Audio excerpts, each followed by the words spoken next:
নমস্কার। কুম্ভক কি? শ্বাস ধরে রাখাই কি প্রাণায়ামের আসল লক্ষ্য? আজকের ভিডিওটি শুরু করছি একটা প্রশ্ন দিয়ে। আপনি যদি কোনো শান্ত লেকের ধারে দাঁড়ান তাহলে কি দেখবেন?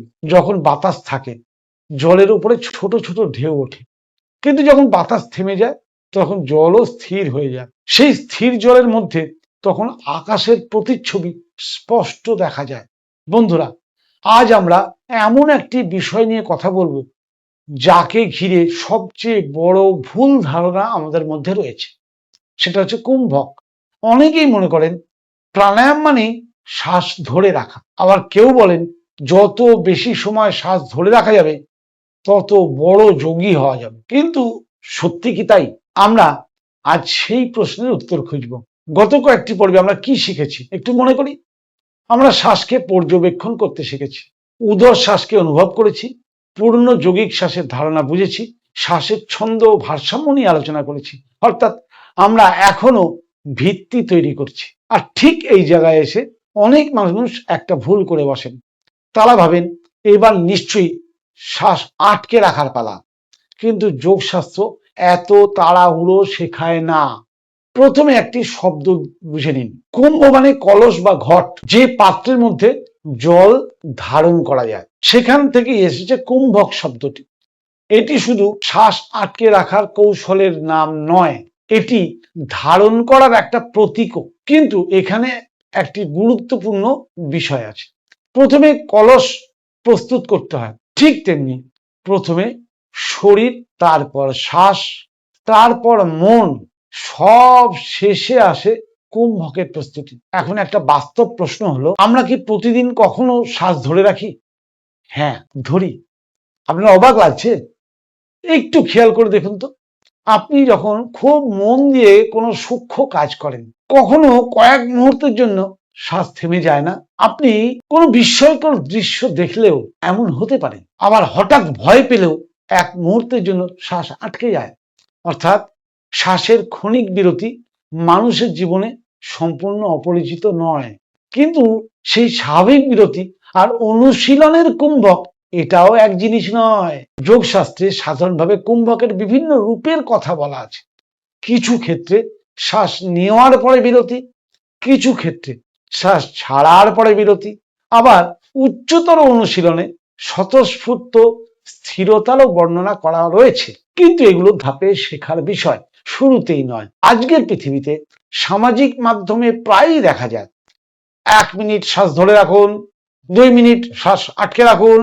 বন্ধুরা, এভাবে কাউকে না জেনে, তার শরীরের অবস্থা না বুঝে এমন অনুশীলন শেখানো দায়িত্বশীল কাজ নয়। প্রত্যেক মানুষের শরীর আলাদা, ফুসফুসের সক্ষমতাও আলাদা, স্বাস্থ্যগত অবস্থাও আলাদা। তাই প্রাণপথে আমরা কখনো এমন প্রতিযোগিতা করব না যাতে মানুষের কোনো রকম ক্ষতি হওয়ার সম্ভাবনা আছে। তাহলে প্রশ্ন হলো, কুম্ভকের জন্য প্রস্তুতি কি? প্রথমত স্বাভাবিক শ্বাস, দ্বিতীয়ত শ্বাসের সচেতনতা, তৃতীয়ত শরীরের আরাম, চতুর্থত মনের স্থিরতা। এই 4টি ধাপ যখন গভীরভাবে উন্নত হবে, ততই ভবিষ্যতের উন্নত অনুশীলনের ভিত শক্ত হবে। এখন একটি ছোট্ট পর্যবেক্ষণ করি। চোখ বন্ধ করুন, 3টি স্বাভাবিক শ্বাস নিয়ে আগে মনকে শান্ত করুন। এবার লক্ষ্য করুন, শ্বাস নেওয়ার শেষে কি খুব ছোট্ট একটা স্বাভাবিক বিরতি আসছে? বুঝতে পারলেন না বোধহয়, না? আমি বুঝিয়ে দিচ্ছি। শ্বাস নিলেন, নেয়ার পর এইবার যখন শ্বাস এখান থেকে ছাড়বেন, তাহলে নেয়া আর ছাড়ার মুহূর্তে দেখুন একটা মুহূর্ত আছে যে জায়গাটা আপনি শ্বাস নিচ্ছেন না বা ছাড়ছেনও না, একটা মুহূর্ত খুঁজে দেখুন, পাবেন। আবার শ্বাস ছাড়ার পরে যখন আবার শ্বাস নিতে শুরু করছেন, সেখানেও একটা বিরতি আছে, খুঁজে দেখুন। এগুলোকে বড় করার চেষ্টা এখনই করবেন না বা এখনই ধরে রাখবেন না, শুধু লক্ষ্য করুন শরীর নিজেই কিভাবে শ্বাসের মধ্যে ক্ষুদ্র ক্ষুদ্র নীরবতা তৈরি করছে। বন্ধুরা, এই নীরবতাকে অনুভব করাই আজকের অনুশীলন। যোগশাস্ত্রে একটি গভীর শিক্ষা আছে। দুটি শ্বাসের মাঝখানে যেমন একটা ক্ষণিক নীরবতা থাকে, তেমনি জীবনের ব্যস্ততার মাঝেও নীরবতার প্রয়োজন আছে।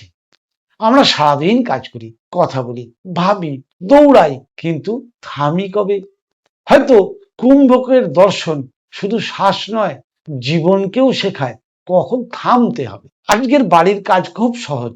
আগামী 7 দিন প্রতিদিন শরীরকে 5 মিনিট সময় দিন। স্বাভাবিকভাবে বসুন, শ্বাসকে পরিবর্তন করবেন না, শুধু লক্ষ্য করুন শ্বাস নেওয়া আর শ্বাস ছাড়া, আর তাদের মাঝখানের যে ক্ষুদ্র নীরবতা, এই নীরবতাকে ধরার চেষ্টা করবেন না, শুধু তাকে চেনার চেষ্টা করুন। আজকের আত্ম অনুসন্ধানের প্রশ্ন হলো, আপনার জীবনে কি কোনো নীরবতার জায়গা আছে, নাকি প্রতিটি মুহূর্ত শব্দ, ব্যস্ততা আর তাড়াহুড়োয় ভরা? হয়তো যোগ আমাদের শুধু শ্বাস নিতে শেখায় না, থামতেও শেখায়। আজকের ভিডিও থেকে যদি একটা কথাই মনে রাখেন, তাহলে আমি বলবো, কুম্ভক মানে জোর করে শ্বাস আটকে রাখা নয়।